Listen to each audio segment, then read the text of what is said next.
Monsieur le ministre, le Burkina Faso connaît une bonne croissance. À quoi est-elle due? Quelles sont ses perspectives et quels sont vos souhaits de perspectives? C'est vrai qu'effectivement, au cours de ces dernières années, nous avons eu une croissance économique assez significative, une moyenne de 5,3%. Nous avons une vision pour notre développement qui permet d'orienter nos actions.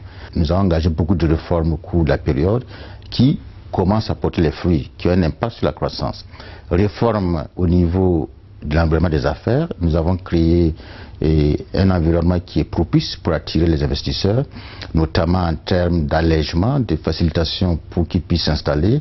Nous avons également mis en place une agence de conseil d'investissement pour aider les investisseurs qui veulent s'installer, et pour qu'au lieu qu'ils aient à aller au niveau de toute l'administration, qu'il y ait une seule porte d'entrée, un guichet unique pour pouvoir s'installer.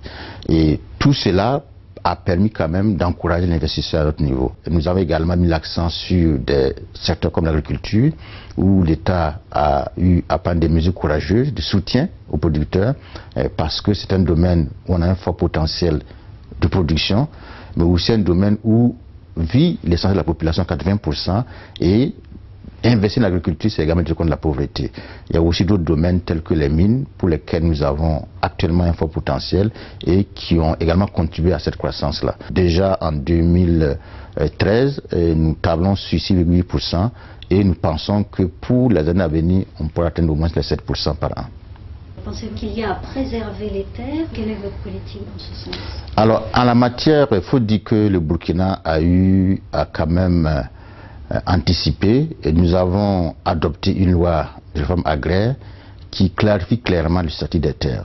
Cette loi également a clarifié les modalités de transaction sur les terres. Tout ça c'est codifié et ça permet de protéger bien sûr les propriétaires terrains, mais aussi ça donne des possibilités pour ceux qui veulent investir de pouvoir notamment avoir accès à ces terres-là sous forme de bail emphytéotique et toute chose qui leur permet quand même de garantir leur investissement. Dans nos pays aujourd'hui, si on veut vraiment soutenir une croissance durable, il faut mettre l'accent sur les infrastructures, notamment l'énergie.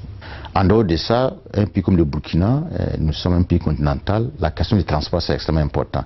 Comment développer les infrastructures routières et également permettre aussi d'avoir accès à la mer, à travers notamment les chemins de fer, mais aussi avoir un aéroport qui soit à la hauteur pour pouvoir desservir notre pays.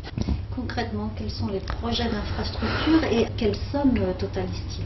Par exemple, pour l'aéroport de Doncin, on a besoin de 400 millions de dollars à peu près pour pouvoir développer cet aéroport-là qui, aujourd'hui, va permettre en tout cas d'avoir un aéroport qui soit à la hauteur un peu de nos ambitions comme pays continental.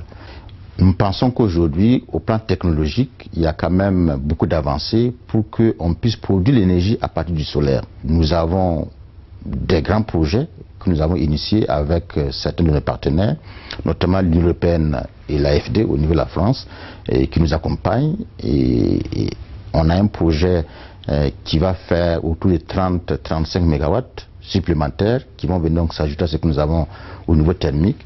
Et nous avons également des initiatives privées, notamment les sociétés minières qui consomment beaucoup d'énergie et qui sont prêts à investir pour produire de l'énergie solaire et bien sûr pouvoir financer les activités et le reste maintenant remettre dans le circuit pour pouvoir donc accroître l'offre énergétique disponible pour notre pays. Je vous remercie. Okay.